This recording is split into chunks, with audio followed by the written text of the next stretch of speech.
നമസ്കാരം. എല്ലാ പ്രേക്ഷകർക്കും ഔട്ട് ഓഫ് ഫോക്കസിലേക്ക് സ്വാഗതം. 5 വർഷം മുൻപ് ചൈനയിൽ നിന്ന് പൊട്ടിപ്പുറപ്പെട്ട കോവിഡ് എന്ന മഹാമാരിക്ക് ശേഷം ഇപ്പോൾ HMPV എന്ന മറ്റൊരു വൈറസിന്റെ ഭീതിയിലാണ് ലോകം. വലിയ ആശങ്കകൾ പങ്കുവയ്ക്കുന്നുണ്ട് ആരോഗ്യ വിദഗ്ധരെല്ലാം. ഏതൊക്കെ രാജ്യങ്ങളിലേക്ക് പടരുന്നു, എവിടെയൊക്കെയാണ് ഇത് വ്യാപിക്കുക, ആരൊക്കെയാണ് ഭീഷണിയിലുള്ളത് എന്നതിലൊക്കെ പഠനങ്ങൾ നടക്കുന്നതേയുള്ളൂ. അന്ന് ഒരാരോഗ്യ അടിയന്തരാവസ്ഥ ഉണ്ടാക്കിയതുപോലെ ലോകം ആ രീതിയിലേക്ക് വീണ്ടും മാറുമോ എന്നുള്ള സംശയങ്ങളും ആരോഗ്യ വിദഗ്ധർ പങ്കുവയ്ക്കുന്നുണ്ട്. ആ വിഷയമാണ് ഇന്ന് ഔട്ട് ഓഫ് ഫോക്കസ് ആദ്യം സംസാരിക്കുന്നത്. നിഷാദ്, വലിയ ദുരന്തമുണ്ടാക്കിയ വൈറസ് അത് ചൈനയിൽ നിന്നാണ് വന്നത്. അപ്പോൾ വീണ്ടും അത്തരത്തിലൊരു വൈറസ് വരുന്നു എന്ന് പറയുമ്പോൾ സ്വാഭാവികമായിട്ടൊരു ആശങ്കയുണ്ടാവും. അതുപോലെ ലോകത്ത് എല്ലായിടത്തും ഉണ്ടാവും. പക്ഷേ അത്രത്തോളം ആശങ്കപ്പെടേണ്ടതുണ്ടോ നിലവിൽ? ഇപ്പം നമ്മൾ സീരിയസ് ആയി ആശങ്കപ്പെടേണ്ടതിൻ്റെ എന്തെങ്കിലും ക്രെഡിബിൾ വിവരങ്ങളൊന്നും നമ്മുടെ മുമ്പിലില്ല. ഇപ്പോൾ ഈ നേരത്തെ ധന്യ പറഞ്ഞ പോലെ 5 വർഷം മുമ്പ് വന്ന കോവിഡ് മഹാമാരി എന്ന് പറഞ്ഞത് ഈ തലമുറയ്ക്ക് ഇപ്പോൾ ലോകത്ത് ജീവിച്ചുകൊണ്ടിരിക്കുന്ന ആർക്കും മുൻപരിചയം ഉണ്ടായിരുന്ന ഒന്നല്ല. അങ്ങനെ ഒരു വൈറസ് വന്നാൽ നമ്മൾ എങ്ങനെയാണ് അതിനെ നേരിടുക എന്നതിന് നമ്മുടെ മുമ്പിൽ ഒരു മെത്തേഡും ഉണ്ടായിരുന്നില്ല. അപ്പോൾ അതുകൊണ്ട് തന്നെ ലോകം മൊത്തം നിശ്ചലമായി പോവുകയും ഒരുപാട് മനുഷ്യരെ നമുക്ക് നഷ്ടപ്പെടുകയും ഒക്കെ ചെയ്തു. നമ്മുടെ സാമ്പത്തികമായും ജീവിതപരമായിട്ടൊക്കെ വലിയ നഷ്ടം ഉണ്ടാക്കി ഈ ഇപ്പോൾ ജീവിച്ചുകൊണ്ടിരിക്കുന്ന മനുഷ്യ സമൂഹത്തിന്. അതുകൊണ്ട് ആളുകൾക്കൊരു ഭയപ്പാട് എല്ലാ വൈറസുകളെക്കുറിച്ചുമുണ്ട്. ചൈനയിൽ നിന്ന് എന്തൊക്കെയോ തരത്തിലുള്ള സംഗതികളെല്ലാം ഇപ്പോഴും പൊട്ടിപ്പുറപ്പെട്ട് വന്ന് നമ്മുടെ ലോകത്തെ നശിപ്പിക്കാൻ കാത്തിരിക്കുന്നുവെന്ന് മറ്റിൽ വിചാരിക്കുന്ന ആളുകളുണ്ട്. ഒന്ന്, ചൈനയിൽ എന്തോ പരീക്ഷണം നടത്തിക്കൊണ്ടിരിക്കുക, അതിൽ നിന്ന് പുറപ്പെട്ടു പോയ അല്ലെങ്കിൽ ലീക്കായി പോയ വൈറസാണ് ലോകത്തെ നശിപ്പിച്ചത്. ചൈന എന്തൊക്കെയോ തരത്തിലുള്ള വെപ്പൺ പ്രയോഗിച്ചതാണ്. ചൈനയിൽ ഇത്തരം കാര്യങ്ങൾ അവിടെ ലൂസാണ്. അവിടുന്ന് എപ്പോഴും ഇത്തരം സാർസും COVID-19 പോലുള്ള വൈറസുകൾ പടർന്നു വരാൻ കാത്തിരിക്കുന്നു. ഇങ്ങനെയൊക്കെയുള്ള ബിലീഫ്സ് ഉണ്ട്, വിശ്വാസങ്ങൾ, ആശങ്കകൾ ലോകത്തിനുണ്ട്. അതുകൊണ്ടാണ് ചൈനയിൽ നിന്ന് ഏതെങ്കിലും തരത്തിലുള്ള ചെറിയ വാർത്തകൾ വരുമ്പോൾ പോലും നമ്മൾ വലിയ ഭയാശങ്കപ്പെടുന്നത്. ഇന്നിപ്പം നമ്മുടെ സംസ്ഥാന ആരോഗ്യ വകുപ്പ് പോലും ഈ കാര്യത്തിൽ നമ്മൾ സൂക്ഷ്മത പാലിക്കണം. ലോകം എമ്പാടും മലയാളികളുണ്ട് എന്ന് പറയുമ്പോഴും തരത്തിലുള്ള കൃത്യതയുള്ള വിവരങ്ങൾ പങ്കുവയ്ക്കാനോ ഒന്നും നമുക്ക് കഴിയുന്നില്ല. എന്ന് മാത്രമല്ല, ചൈന അതിനകത്ത് എന്തെങ്കിലും തരത്തിലുള്ള ഒരു നിയന്ത്രണം പ്രഖ്യാപിച്ചതിൻ്റെ വിവരങ്ങൾ പുറത്തേക്ക് വിടുന്നില്ല. എന്ന് മാത്രമല്ല, ഞങ്ങളുടെ രാജ്യത്ത് ഈ വൈറസിൻ്റെ വ്യാപനമുണ്ട്, നിങ്ങൾ ഇങ്ങോട്ട് വരുന്നതിൽ സൂക്ഷ്മത പാലിക്കണം എന്ന് പറയുന്നില്ല. എന്ന് വെച്ചാൽ ട്രാവലിനെ ഒന്നും ചൈന ഏതെങ്കിലും തരത്തിൽ റെസ്ട്രിക്റ്റ് ചെയ്യുകയോ ഒന്നും ചെയ്യുന്നില്ല. അവരുടെ രാജ്യത്തേക്ക് സാധാരണ പോലെ നമുക്ക് വിസ എടുത്ത് പോകാം, എവിടെ വേണമെങ്കിലും സന്ദർശിക്കാം. അപ്പോൾ അവിടെ ഒരു സീരിയസ് ആയിട്ടുള്ള അടിയന്തരാവസ്ഥ ഉണ്ടെങ്കിൽ അങ്ങനത്തെ യാത്രാ സംവിധാനത്തേക്ക് അവർ പരിമിതപ്പെടുത്തൂല, അതില്ല. മലയാളി വ്ളോഗർമാർ, ചൈനയിൽ താമസിക്കുന്ന ആളുകൾ പോലും നാട്ടിലെ മാധ്യമങ്ങൾ കാണുന്നത് പോലെയല്ല. ഹോസ്പിറ്റൽസിൻ്റെ മുമ്പിൽ നിന്ന് വലിയ തോതിൽ ആൾക്കൂട്ടങ്ങളുള്ള റെയിൽവേ സ്റ്റേഷനുകളിൽ നിന്നൊക്കെയുള്ള സ്ഥലത്ത് നിന്നുള്ള വീഡിയോകൾ പങ്കുവയ്ക്കുന്നുണ്ട്. അവിടെ ആരും മാസ്ക് പോലും ധരിക്കുന്നത് കാണുന്നില്ല. അപ്പോൾ ചൈനയിൽ ആകമാനം അടിയന്തരാവസ്ഥ പ്രഖ്യാപിച്ചിരിക്കുന്നു, അവരുടെ ഹോസ്പിറ്റൽസ് എല്ലാം ഒരു എമർജൻസി സിറ്റുവേഷനിലാണ് എന്ന് പറയുന്നതിന് ആവശ്യമായിട്ടുള്ള വിവരങ്ങൾ നമ്മുടെ മുമ്പിലില്ല. മറ്റൊന്ന്, ഇപ്പോൾ നിങ്ങൾ WHO വെബ്സൈറ്റിൽ പോയി നോക്കിയാലും WHO എല്ലാ കാര്യങ്ങളും അപ്ഡേറ്റ് ചെയ്തുകൊണ്ടിരിക്കുന്ന ഓർഗനൈസേഷനാണ്. അവർ ചൈനയിൽ എന്തെങ്കിലും ഡെവലപ്മെൻറ്റ്സ് ഉള്ളതിനെക്കുറിച്ചുള്ള ഒരു അപ്ഡേറ്റും അവരുടെ വെബ്സൈറ്റിൽ കാണാൻ കഴിയില്ല. ഒരു റിലീസും ഇതുവരെ പുറത്തിറക്കിയിട്ടുമില്ല. ഇപ്പോൾ നോക്കി, ഇതൊരു വലിയ ഒരു എമർജൻസി ആൻഡ് അലാമിംഗ് സിറ്റുവേഷൻ ആണെങ്കിൽ WHO ആണ് ആദ്യം പ്രതികരിക്കേണ്ടത്. അപ്പോൾ അവരുടെ ഭാഗത്തുനിന്ന് ഒന്നും വന്നിട്ടില്ല എന്നാണ് നമ്മൾ കാണേണ്ട കാര്യം. അതുകൊണ്ട് ലോകത്തിന് ആശങ്കപ്പെടേണ്ടതായിട്ടുള്ള എന്തെങ്കിലും ഒന്ന് ചൈനയിൽ നിന്ന് പൊട്ടിപ്പുറപ്പെട്ടില്ല എന്നാണ് ഈ നിമിഷവും നമ്മൾ വസ്തുതാപരമായ പരിശോധനയിൽ വിശ്വസിക്കേണ്ടത്. അതേസമയം ഈ പറയുന്ന HMPV എന്ന് പറയുന്ന വൈറസ് ആരോഗ്യ പ്രശ്നങ്ങൾ ഉണ്ടാക്കാൻ സാധ്യതയുള്ള ഒന്നാണ്. അത് ചൈനയിലുണ്ട് എന്നത് വസ്തുതയുമാണ്. അത് ചൈന നിരാകരിക്കുന്നില്ല. എന്ന് വെച്ചാൽ ആ വൈറസ് തണുപ്പ് കാലത്ത് ഇത്തരം വൈറസുകൾ സ്വാഭാവികമായും ഉണ്ടാവാറുണ്ട്. അപ്പോൾ അതിനനുസൃതമായിട്ടുള്ള നിയന്ത്രണ സംവിധാനങ്ങളും പ്രതിരോധ പ്രവർത്തനങ്ങളും ഞങ്ങൾ നടത്തിക്കൊണ്ടിരിക്കുന്നു. അല്ലാതെ ഞങ്ങളുടെ രാജ്യത്തിനാകമാനമോ ലോകത്തിനാകമാനമോ ഭീഷണി ഉണ്ടാകുന്ന തരത്തിലുള്ള ഒരു ഔട്ട് ബ്രേക്ക് ആ കാര്യത്തിൽ ഉണ്ടായിട്ടില്ല എന്നാണ് അവർ പറയുന്നത്. ലോകത്തെല്ലായിടത്തും നമുക്കറിയാവുന്ന സീസൺ ബേസ്ഡ് ആയിട്ട് പല തരത്തിലുള്ള വൈറസുകൾ വരും. ഇപ്പോൾ കേരളത്തിൽ പോലും നമുക്കറിയാം, മഴക്കാലപൂർവ്വ ശുചീകരണം നമ്മൾ നടത്തുന്നില്ല. മഴക്കാലത്ത് വലിയൊരു വൈറസുകൾ വരികയും ഭയങ്കരമായ ആളുകൾ ആശുപത്രികളിൽ പനി പിടിച്ച് ആശുപത്രിയിലാവുകയും ചെയ്യും. പലതരത്തിലുള്ള H1N1 അല്ലെങ്കിൽ ഈ പറയുന്ന എലിപ്പനി പോലുള്ള രോഗങ്ങൾ കേരളത്തിൽ പോലും ഉണ്ട്. അപ്പോൾ അതിന് സമാനമായൊരു സിറ്റുവേഷൻ മാത്രമേ ഇപ്പോൾ ചൈനയിലുള്ളൂ. അല്ലാതെ പൊട്ടിപ്പുറപ്പെടുന്ന ഒരു സാഹചര്യം ഇല്ലാന്നാണ്.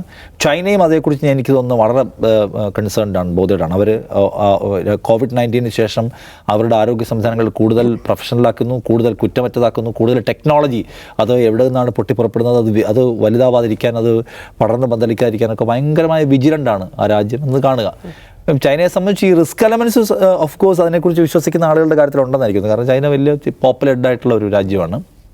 പിന്നെ ഈ പറഞ്ഞ ഏഷ്യൻ രാജ്യങ്ങൾ പലതിലുള്ള പോലെ വെറ്റ് മാർക്കറ്റ്സ് എന്താണ്, ഈ മനുഷ്യനും മൃഗങ്ങളുടെ ഇറച്ചി, ഇതിൻ്റെ ഇടപാടുകൾ, തുറന്ന മാർക്കറ്റുകൾ, ഇതൊക്കെയുള്ള രാജ്യമാണ് ചൈന. ഇപ്പോൾ മറ്റ് ഇവിടെ ഈ ഇന്ത്യയിലൊക്കെ വന്നാൽ പോലും. അപ്പോൾ ഇത് പിന്നെയുള്ള ഭയങ്കരമായ നഗരവൽക്കരണം നടക്കുന്ന, വളരെ ഫാസ്റ്റായിട്ടുള്ള നഗരവൽക്കരണം നടക്കുന്ന രാജ്യങ്ങളിലൊന്നാണ് ചൈന. അപ്പോൾ ഈ കാരണങ്ങളൊക്കെ കൊണ്ട് തന്നെയും ചൈനയിൽ ഈ വൈറസ് സെൻസിറ്റിവിറ്റി എന്ന് പറയുന്ന പ്രശ്നം അവിടെ ഉണ്ട്. പക്ഷേ ഇപ്പോഴത്തേത് നമ്മൾ ഭയപ്പെടേണ്ട ഒന്നല്ല. പിന്നെ എവിടെന്നെങ്കിലും ഒന്ന് വന്നാലും വിനാശത്തിന് അത് മതി. അതുകൊണ്ട് നമ്മൾ സൂക്ഷ്മത പാലിക്കണം, നമ്മൾ ജാഗ്രത പാലിക്കണം എന്ന് ആരോഗ്യവകുപ്പ് പറയുന്നത്. അതുകൊണ്ടാണ് എല്ലാ രാജ്യങ്ങളും അവരുടെ ജാഗ്രത പാലിക്കലല്ലാതെ ഈ ഒരു രോഗം വന്നു വിടാൻ പോകുന്നതിന് പേരിൽ ഫ്ലൈറ്റിൻ്റെ പ്രവർത്തനങ്ങൾക്ക് നിയന്ത്രണം ഏർപ്പെടുത്തുകയോ അല്ലെങ്കിൽ ആശുപത്രികൾ പ്രത്യേകമായി അടിയന്തരമായി സെറ്റപ്പ് ചെയ്യുകയോ കൂടുതൽ മരുന്നുകൾ കൊണ്ടുവരികയോ അങ്ങനെ എന്തെങ്കിലുമൊന്നും രാജ്യങ്ങൾ കടന്നിട്ടില്ല. ചൈനയിൽ ഇങ്ങനെ ഉണ്ടെന്ന് കേൾക്കുന്നു. നിങ്ങൾ സൂക്ഷ്മത പാലിക്കുന്നതാണ് എല്ലാവരും പറഞ്ഞിരിക്കുന്നത്. സൂക്ഷ്മത എപ്പോഴും പാലിക്കുന്നത് നല്ലതാണ്. കാരണം വീണ ജോർജ് പറഞ്ഞ ലോകത്തെല്ലായിടത്തും മലയാളികളുണ്ട്. അപ്പോൾ ഔട്ട് ഓഫ് ഫോക്കസ് കഴിഞ്ഞ വർഷം കേൾക്കുന്ന മലയാളികളുടെ രാജ്യങ്ങളുടെ കണക്കെടുക്കും 136 രാജ്യങ്ങളിൽ നിന്നാണ് മലയാളികൾ കേട്ടുകൊണ്ടിരിക്കുന്നത്. അപ്പോൾ അതിൽ കൂടുതൽ സ്ഥലത്ത് മലയാളികൾ സ്വാഭാവികം ഉണ്ടാവല്ലോ. അപ്പോൾ അവിടെ നിന്നെല്ലാം ആളുകൾ വരികയും പോവുകയും ഒക്കെ ചെയ്യുന്നുണ്ട്. അപ്പോൾ അത് നമുക്കൊരു ആ നിലയ്ക്കുള്ള റിസ്ക് എലമെൻ്റ് ഉണ്ട്. അതിൽ സൂക്ഷ്മത പാലിക്കുമെന്നാണ് പറയുന്നത്. അല്ലാതെ ചൈനയിൽ നിന്നൊരു മഹാമാരി പൊട്ടിപ്പുറപ്പെട്ടിരിക്കുന്നത് ഭയപ്പെടാൻ തക്കതായ ഒന്നുമില്ല എന്നാണ് ഇപ്പോഴും നമ്മൾ മൊത്തത്തിൽ പരതിയാ കാണാൻ പറ്റുന്നത്. എനിക്ക് തോന്നുന്നതാണ്. ജെയിംസ്, രണ്ട് പ്രധാനപ്പെട്ട കാര്യങ്ങളായിട്ട് എനിക്ക് തോന്നിയത്, ഒന്ന് ഇതിനെക്കുറിച്ചുള്ള കൃത്യമായ ധാരണ. ഇപ്പം മന്ത്രി പറയുന്നുണ്ട്, കാര്യങ്ങൾ പങ്കുവെക്കുന്നുണ്ട്, ഈ പറഞ്ഞ പോലെ എല്ലായിടത്തും നമ്മളുള്ളതുകൊണ്ട്. മറ്റൊന്ന്, തെറ്റായ വിവരങ്ങൾ പ്രചരിപ്പിക്കുന്നു എന്നുള്ളതാണ്. ആരോഗ്യ സംവിധാനം നമ്മളെ അപേക്ഷിച്ച് കോവിഡിനെ നേരിട്ടത് ഒരു പുതിയ അനുഭവമായിരുന്നു. പക്ഷേ നിലവിലെ സാഹചര്യം ഓക്കെ ആണോ, എന്തും നേരിടാന്നുള്ളൊരവസ്ഥയിലാണ്. തെറ്റായ വിവരം പങ്കുവെക്കുന്നത് ചൈനയ്ക്കെതിരായിട്ടാണ് ഇപ്പോഴും. അതാണ് എൻ്റെ ഒരു പ്രശ്നം. ഇപ്പോൾ ഈ ഔട്ട് ബ്രേക്ക് ഉണ്ടായ ചൈനയിൽ മാത്രമല്ല, അമേരിക്കയിലുണ്ട്, കാനഡയിലുണ്ട്, UK യിലുണ്ട്. പല രാജ്യങ്ങളിലും ഈ തണുപ്പ് സീസണിൽ ഈ അസുഖം വന്നിട്ടുണ്ട്. ചൈനയിൽ ജനസംഖ്യ കൂടുതലാണ്ട് ചിലപ്പോൾ കൂടുതലായിരിക്കും. ഇപ്പോൾ കോവിഡിൻ്റെ സമയത്തുണ്ടായ ഒരു പ്രചാരണം, കോവിഡിൽ വുഹാൻ എന്ന് പറയുന്ന ഒരു സ്ഥലത്ത് മാർക്കറ്റിൽ നിന്നാണ് ഇത് പുറപ്പെട്ടതെന്ന് പറയുന്നു. വുഹാനിൽ തന്നെ ഒരു ലാബറട്ടറിയിൽ നിന്നാണ് വരുന്നതെന്ന് പറയുന്നു. അപ്പോൾ ചൈനയിൽ പുതിയ വൈറസുകൾ കാണാനുള്ള സാധ്യത കൂടുതലുള്ള രാജ്യമാണ്. അതിൻ്റെ കാരണം നേരത്തെ നിഷാ പറഞ്ഞല്ലോ, അവരുടെ ഒരു ഭക്ഷണ രീതി. ഇപ്പോൾ വവ്വാലിനെയൊക്കെ പിടിച്ച് തിന്നുന്ന ആളുകളാണ് അവർ. എല്ലാവരും അല്ല, കുറേ സ്ഥലത്തെങ്കിലും വവ്വാൽ തിന്നുന്നവരുണ്ട്. അതുപോലെ ഈ ജീവികളെ ഫ്രൈ ചെയ്യാൻ വേണ്ടി കൊണ്ടു നോക്കിയ മാർക്കറ്റുകളിൽ നിന്ന് ഈ ജീവികളിൽ നിന്ന് വൈറസ് മനുഷ്യരിലേക്ക് പടരാനുള്ള സാധ്യത കൂടുതലാണ്. അത് ശരിയാണ്. പക്ഷെ അവരെന്തോ ബയോ വെപ്പണൊക്കെ ഉണ്ടാക്കി ലോകത്തേക്ക് അയച്ചു എന്നൊക്കെ വെറുതെ സിദ്ധാന്തം ഉണ്ടാക്കുകയാണ്. സിദ്ധാന്തം ഉണ്ടാക്കുക മാത്രമല്ല, ഡൊണാൾഡ് ട്രംപ് പ്രസിഡന്റായ സമയത്ത് അതിനെപ്പറ്റി ഒരു അന്വേഷണം പ്രഖ്യാപിച്ചു. പിന്നീട് ജോ ബൈഡൻ വന്നപ്പോഴാണ് അന്വേഷണം നിർത്തലാക്കിയത്. അപ്പോൾ ഇതിലും എന്താണ്, ഈ ഇങ്ങനൊരു വൈറസ് വരുന്നു എന്ന് പറയുമ്പോൾ എല്ലാവരും ചൈനയെ കുറ്റപ്പെടുത്തുകയാണ്, ചൈനയിലേക്ക് നോക്കുകയാണ്. അതിന് കാര്യമുണ്ടെന്ന് എനിക്ക് തോന്നുന്നില്ല. അതൊരു ഗൂഢാലോചന സിദ്ധാന്തം മാത്രമായിട്ടാണ് എനിക്ക് തോന്നിയിട്ടുള്ളത്. രണ്ടാമത്തെ കാര്യം, ഇപ്പോൾ നമ്മൾ കണ്ടുവരുന്നത് എന്താണ്, HMPV എന്താ, ഹ്യൂമൻ മെറ്റാ ന്യൂമോ വൈറസ് എന്നാണ് അതിൻ്റെ പേര്. അത് ഇപ്പോൾ ലോകാരോഗ്യ സംഘടനയുടെ നിലവിലുള്ള അറിയിപ്പ് പ്രകാരം അത് കൂടുതലായി ബാധിക്കുക 5 വയസ്സിൽ താഴെയുള്ള കുട്ടികളെയും മുതിർന്ന ആളുകളെയും മാത്രമാണ്, വാർദ്ധക്യത്തിലുള്ള ആളുകളെ മാത്രമാണ്. അത് ഇമ്മ്യൂണിറ്റി പൊതുവെ കുറഞ്ഞ ആൾക്ക് സാധാരണ ഒരു ജലദോഷം പിടിക്കും പോലെ വരുന്നൊരു ജലദോഷം മാത്രമാണ്. മൈൽഡ് സിംറ്റംസേ വരും. കൂടിപ്പോയ 5-6 ദിവസം കൊണ്ട് അത് മാറുകയും ചെയ്യും എന്നുള്ളതാണ് ഇപ്പോഴത്തെ അവസ്ഥ. പക്ഷേ ഇത് വ്യാപിക്കുന്നുണ്ട്. വ്യാപനശേഷി കോവിഡ് വൈറസ് പോലെ അത് ജലദോഷം അങ്ങനെ വ്യാപിക്കാറുണ്ട്. പക്ഷേ ഇതിന് വ്യാപനശേഷി കൂടുതലാണെന്നുള്ളതാണ് ഒരു പ്രശ്നം. പക്ഷേ എന്നാലും ഒരു സാധാരണ ഫ്ലൂ അല്ലെങ്കിൽ ഒരു കോൾഡ് വരുന്ന പോലെ വന്നു പോകാവുന്ന ഒരു അസുഖം മാത്രമാണിത്. പക്ഷെ അങ്ങനെ പറയുമ്പോഴും നമുക്കറിയാം, ഇപ്പോൾ കോവിഡ് അതിന് എത്രമാത്രം മാറ്റങ്ങൾ വന്നു, ആ കോവിഡ് വൈറസിനും വന്ന മാറ്റങ്ങൾ നമുക്കറിയാം. അതിൻ്റെ വ്യാപനശേഷി വർദ്ധിച്ചതറിയാം, രണ്ടാമത്തെ രംഗത്തിലൊക്കെ പ്രത്യേകിച്ചും. അപ്പോൾ അതുപോലെ ഇതിനെന്തെങ്കിലും മാറ്റം വന്നിട്ട് ഇനി അതൊരു പാൻഡമിക് ആയിട്ടൊക്കെ മാറുമെന്ന് നമുക്കറിയില്ല. എല്ലാവരും നിരീക്ഷിച്ചുകൊണ്ടിരിക്കുകയാണ്. പക്ഷേ ഇപ്പോൾ നിലവിലെ അവസ്ഥയിൽ അങ്ങനെ പേടിക്കേണ്ട യാതൊരു കാര്യമില്ല. അതുകൊണ്ടാണ് ആരോഗ്യമന്ത്രി പറഞ്ഞത് മാസ്ക് വയ്ക്കുന്നത് നല്ലതാണ് കുട്ടികളും മുതിർന്നവരും എന്ന് പറയുന്നത്. അതുകൊണ്ട് തന്നെയാണ്. അതല്ലെങ്കിലും ഈ തണുപ്പ് കാലത്ത് അല്ലെങ്കിൽ മഴക്കാലത്തൊക്കെ അത് ചെയ്യുന്നത് നല്ലതാണ്, അസുഖങ്ങൾ വരാതിരിക്കാൻ. പക്ഷേ ഇതിലൊരു പ്രശ്നം എന്ന് വെച്ചാൽ, ഈ സോഷ്യൽ മീഡിയയുടെ കാലത്തുള്ള ഏറ്റവും വലിയ പ്രശ്നം ഈ ഗൂഢാലോചന സിദ്ധാന്തങ്ങളുടെ വ്യാപനമാണ്. വൈറസ് പരക്കുന്നതിനേക്കാൾ വേഗത്തിൽ പരക്കും.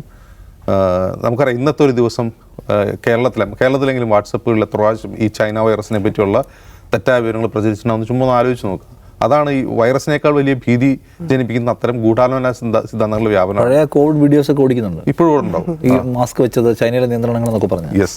അപ്പോൾ അതാണ് ഏറ്റവും ഭയക്കേണ്ട കാര്യം. ആളുകൾ വെറുതെ പരിഭ്രാന്തരാക്കുകയാണ് ചെയ്യുന്നത്. നിലവിൽ അങ്ങനെ പരിഭ്രമിക്കേണ്ട ഒരു കാര്യവും ഇതിലില്ല. ഇത് വന്നാൽ തന്നെ ഒരു ജലദോഷം വന്ന പോലെ പോകുന്ന ഒരു വൈറസ് മാത്രമാണിത് നിലവിലെ അവസ്ഥയിൽ. ഇനി പുതുതായിട്ട് എന്തെങ്കിലും ഉണ്ടെങ്കിൽ അത് അപ്പോൾ തന്നെ അപ്ഡേറ്റ് ചെയ്യും നമ്മുടെ ആരോഗ്യ സംവിധാനം. അപ്പോൾ കേരളത്തെ സംബന്ധിച്ച് കേരളം, ഞാൻ പലപ്പോഴും പറഞ്ഞിട്ടുണ്ട്, കേരളം ലോകത്തിന് തന്നെ മാതൃകയായ ആരോഗ്യ സംവിധാനമുള്ളൊരു സംസ്ഥാനമാണ്. ലോകത്തിന് തന്നെ മാതൃക എന്ന് പറയുമ്പോൾ 1ാം ലോക രാജ്യങ്ങളെക്കാൾ കൂടുതൽ മികച്ച ആരോഗ്യ സംവിധാനമുള്ള, പ്രത്യേകിച്ചും ഇങ്ങനത്തെ ഒരു കമ്മ്യൂണിറ്റി ഡിസീസ് ഒക്കെ ചെറുക്കുന്നതിൽ, പാൻഡമിക്കുകൾ ചെറുക്കുന്നതിൽ ലോകത്തിന് തന്നെ മാതൃകയായ ഒരു സംസ്ഥാനമാണ്. അതുകൊണ്ട് മലയാളികൾ ഭയക്കേണ്ടതില്ല. ഇനിയിപ്പം മറ്റ് രാജ്യങ്ങളിലുള്ള മലയാളികളെ സംബന്ധിച്ചും അവരും ഭയക്കേണ്ട കാര്യമില്ല എന്ന് തന്നെയാണ് നമ്മൾ അറിയുന്നത്. ഇപ്പോൾ ഇതിപ്പോൾ ഔട്ട് ബ്രേക്ക് ഉണ്ടായിട്ടുള്ള രാജ്യങ്ങൾ, ഇപ്പോൾ പാശ്ചാത്യ രാജ്യങ്ങളാവട്ടെ, ചൈന ആവട്ടെ, അവിടെ പോലും ഈ പറയുന്ന പോലെ ഒരു മെഡിക്കൽ എമർജൻസിയോ അല്ലെങ്കിൽ ആളുകളെ ഹോസ്പിറ്റലിൽ അഡ്മിറ്റ് ചെയ്യുന്ന ഒന്നും നടക്കുന്നില്ല. ഇല്ലാത്തൊരു കാര്യം വെറുതെ ഊതിപ്പെരിപ്പിച്ച് പ്രചരിപ്പിക്കുകയാണ്. അതിന് പല കാരണങ്ങളുണ്ട്.